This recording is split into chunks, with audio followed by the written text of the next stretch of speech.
Beyond Bedtime. Hi, and welcome to Beyond Bedtime. I am your host, Stooge Carmichael. And just a reminder, I don't really want to be here on Neptune recording this. I got tricked by Flem Beekman in a poker game. But fine, I'll fulfill my duty. So we have some trivia for you today.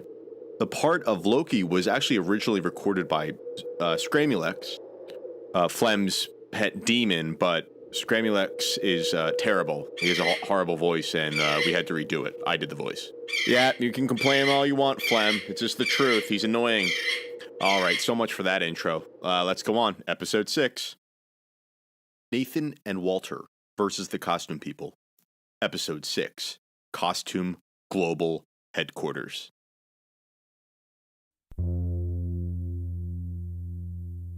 Toaster Jacques Strudel, how dare you betray us? Toaster was being held down by the chocolate-covered strawberry guards in front of Wa Pa Do. I didn't do anything. Don't lie, Toaster. We have you right here on camera. Wa Pa Do pressed a button, and a giant screen in the nightclub played footage of Toaster speaking with Clark and Nathan just outside the club. You better get out of here now. But Just go. You don't have much time. This is why you are not worthy of being a keeper of the club. You must protect Glubbers at all costs. But they needed our help. Our help? At what cost? No. Stop worrying about Earthlings and stop worrying about Nebotians. And definitely stop worrying about talking dogs. They can help themselves. Toaster shook his head. Sometimes we need to work together for the good of the known universe. What pathetic idealism. To jail for you. And now, Toaster was ushered away to the jail cell. But this was not yet the end of Toaster in this story. He still had a role to play. Nathan, Walter, and Loki stood just outside the main entrance of the Costume World headquarters. A building all glass and steel and height.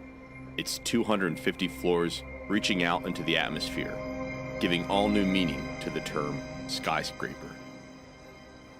Because almost every costume had already been taken by Chester and the Costume People, Nathan, Clark, and Loki had to take what they could get. Loki wore a baby dinosaur costume from the 90s sitcom Dinosaurs. When you pressed a button, the costume said, Not the mama. Clark wore an Elvis Presley costume with a long, flowing white cape, sunglasses, and a fake hairdo. And Nathan was a sandworm from the book and movie Dune. I don't even know what this costume is. Nathan said. It's from Dune, said Clark. The book is a classic. It reminds me of Nebo. Whatever. Nathan said. Remember, guys, Clark said. Behave not like you are wearing a costume, but like you are a costume. How do we do that? Loki said. I'm not really sure, Clark said. They walked into the main lobby and went to the front desk. We have a delivery for Chester, Nathan said. Is that right? Said the Minecraft creeper costume that was working the front desk. And is he expecting you? We aren't sure, Clark said, but we have something we know he will want. And what is that? Said the creeper costume. A talking dog. Go ahead, Loki. Say something. Hello, I'm Loki. That is interesting. The creeper said. Where did you come from? Chester doesn't put the blue stuff on animals. Well, that's because I come from someplace different. And I'm here to meet Chester. The creeper gave Loki a deeper look, and then did the same to the Elvis costume and the sandworm costume. Hey, dog. Why are you wearing that dinosaur costume? Loki realized that they didn't plan this aspect out too well. I love costumes. Okay. Everything checks out. Head on up. The creeper buzzed them in to the express elevator, and they got on. As the elevator quickly made its way up to the 250th floor, Nathan, Clark, and Loki reviewed their plan. What is the plan again?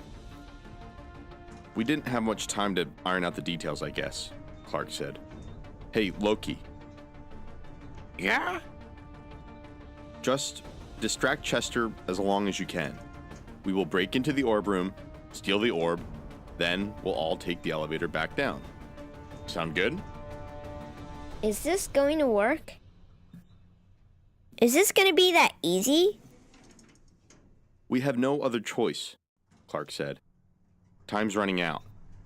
We need that orb. Now, put your game faces on. The elevator arrived at the 250th floor. The doors opened to a circus-like atmosphere. The aisle was crawling with costumes who were laughing, doing handstands, fishing out of fish tanks, watching TV. They didn't pay any attention to Nathan, Clark, and Loki. Let's do this. Nathan said. Loki took a right to head for Chester's office, and Nathan and Chester took a left to go to the room where the orb of blue stuff was held. And there it was. The room was dark, but the orb oscillated blue light against the far wall. Come on, Clark said. Let's be quick about this. Clark had not seen his blue orb in months, and he was awed in its presence. His movement slowed, his eyes widened like saucers, and he whispered, "The blue orb. My blue orb," Clark, Nathan said and snapped his fingers in front of Clark. snap out of it. "The orb of blue stuff. My old friend. It's been so long. How are you? How have you been? I hope nobody hurt you." Clark continued whispering in a frenzy and stood nearly frozen in place in the dark room, his face bathed in warm blue light. Oh gosh. Nathan said. Fine, I'll get it. Nathan stepped forward and stood directly in front of the orb of blue stuff. He reached out to grab it, and then lights flooded the room. There stood Walter and Derek, Glibly and Ricotta, and a huge group of costume guards. Chester, sitting and watching from his master security room, leaned forward into the intercom mic. Did you really think it would be that easy? We've been watching you this whole time, since you set foot into the building, wearing those ridiculous costumes. I even have your dumb little dog with me too. Nathan! Quiet. The costume guards grabbed Nathan and Clark and held them firmly in place, with their velvety hands on their necks and arms. No. Chester said. You two have been a nuisance for quite long enough, and we are going to fix that. Walter, take the orb of blue stuff. Walter walked over and picked up the orb. His stomach was in knots. He knew he had to do what Chester said, but it had been so long since he had last seen Nathan. He couldn't believe how much he missed him. He didn't know what he was supposed to do. Good. Now, let's put a drop of blue stuff on these jokesters, starting with your lousy brother, Nathan. Walter approached his older brother. Hello, Nate. Hi, Walt. How has things been? Pretty crazy. Do you know there's a city of talking food beneath the ocean? I was there. Whoa. Weird. Hey! Walter, his hand trembling, a tear in his eye, took the cork off the top of the blue orb. Hey! I'm really sorry about this. Walter, Nathan said. I'm sorry for not listening to you all the time. And I know sometimes it's hard. Getting yelled at, people telling you what to do. I think being a kid is hard. I have no idea what I'm supposed to be doing. And I look at adults all the time. And most of them don't seem to know what they should be doing either. And there is a lot of fighting and confusion. I can't explain all that. Yeah. But I think, well, all I can say is that we are family and I missed you. I hope whatever happens with you, you can figure out this crazy life sometime. But I understand sometimes. A boy just has to go his own way. A brother taught me that once. Walter looked at his brother and the costumes surrounding them, and out the window at the chaos in the city all around. A single tear dripped down his cheek. Not just a brother. Walter held out his hand to Nathan. A friend. Walter put the cork back in the top of the blue orb and put the orb in his back pocket. Then he turned, shook up Whippy, and threw him at the guard costumes. Whoopee! Walter, what are you doing? Stop this! Chester said from the control room. Walter knocked over the guards that were holding Nathan and Clark. Then he picked up Whippy from the ground, shook him, and sprayed him in the eyes of the approaching costume guards. Here. Walter tossed the orb of blue stuff to Clark. You're gonna hold on to that. Now, He turned to Nathan. let's get out of Dodge. Guards! Chester said. I want every costume in the building to drop what they're doing and stop Walter. We need to get that orb back. They have to make it back down through 250 floors, and we won't let them.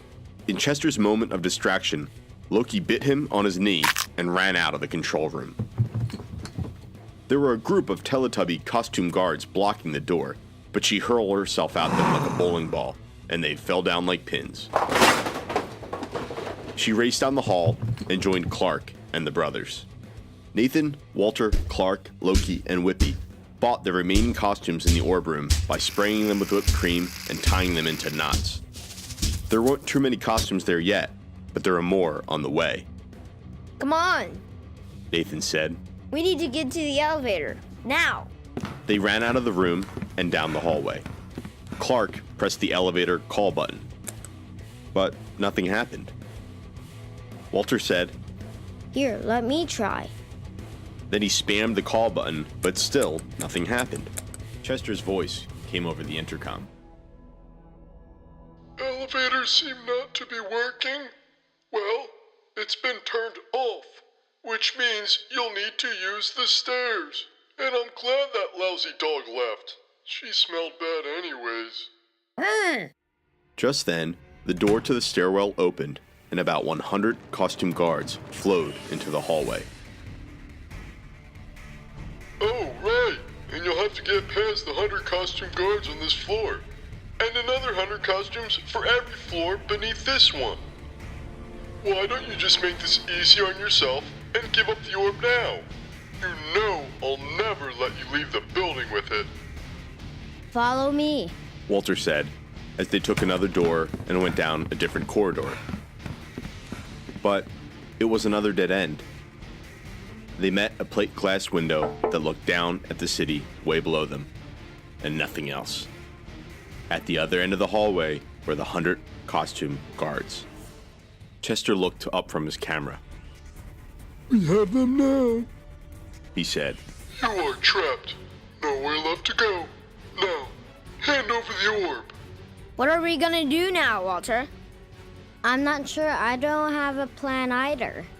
There are just too many costumes, Clark said, as the costume guards advanced towards them from the other end of the hallway. outside the window, Walter noticed an odd-looking ship pop right up out of the East River and start flying up at them. Who's that? Walter said. I have no idea, Clark said. It's coming right at us. Loki said. In the control room, Chester was alerted to the ship's presence. Chester, unknown ship coming right at the building. I see it. Power up the lint cannons.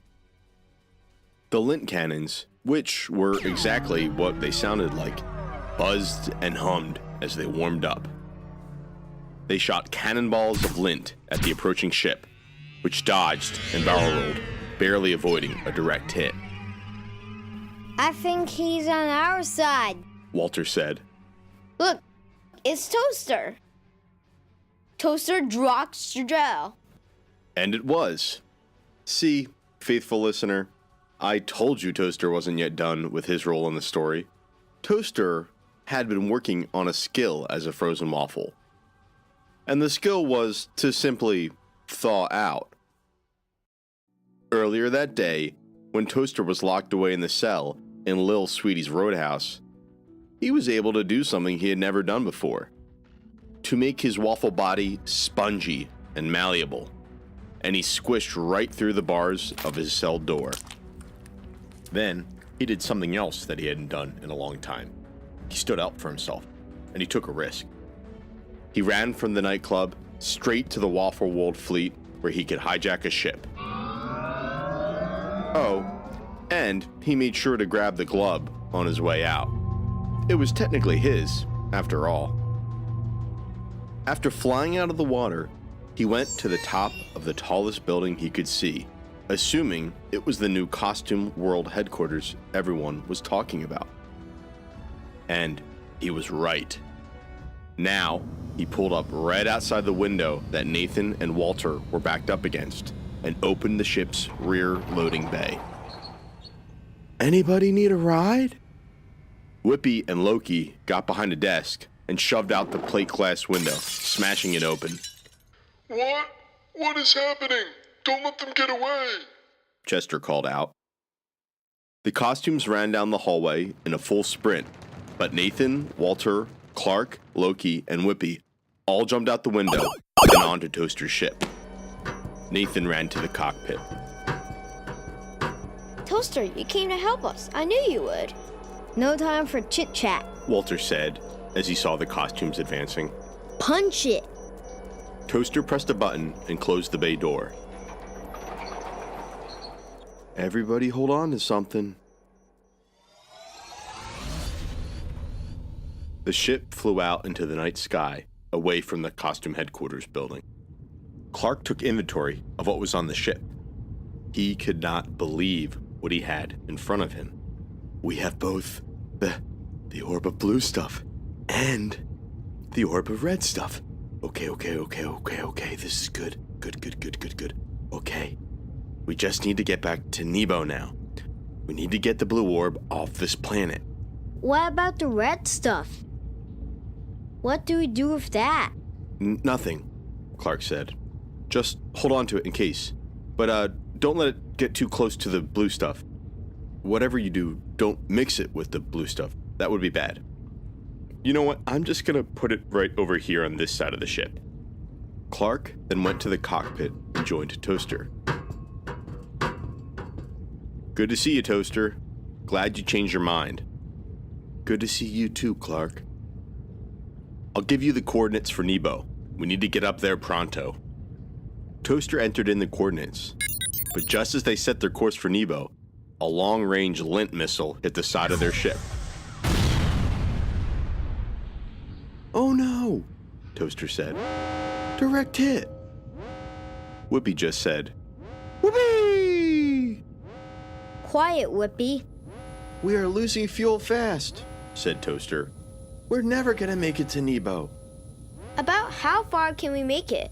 Maybe 100 miles at most. 100 miles, said Clark, thinking. Okay, I got it. Take us back to Ambrosia Elementary School. my hot dog ship should still be there. We can use that to get to Nebo. Okay then, Toaster said, as Clark entered in the new coordinates. Ambrosia Elementary School, coming right up. Take a right onto Mulberry Street. How do I turn this thing off? Make a U-turn. Stop it! I'm not on the streets. This thing never works. Slow down expected ahead. You piece of junk, I'm flying! And with their remaining fuel, the team coasted along through the Connecticut skyline, aiming for Ambrosia Elementary School, for Clark's ship, which they could then take to Nebo and wrap up this whole story right quick. But the Nebotians were preparing to leave the galaxy, and the costumes weren't likely to let their orb get away that easily. The same goes for the Glubbers and their glub. In the cockpit, Nathan and Walter, Loki and Clark all slept, gaining their strength for the battle that would lie ahead of them.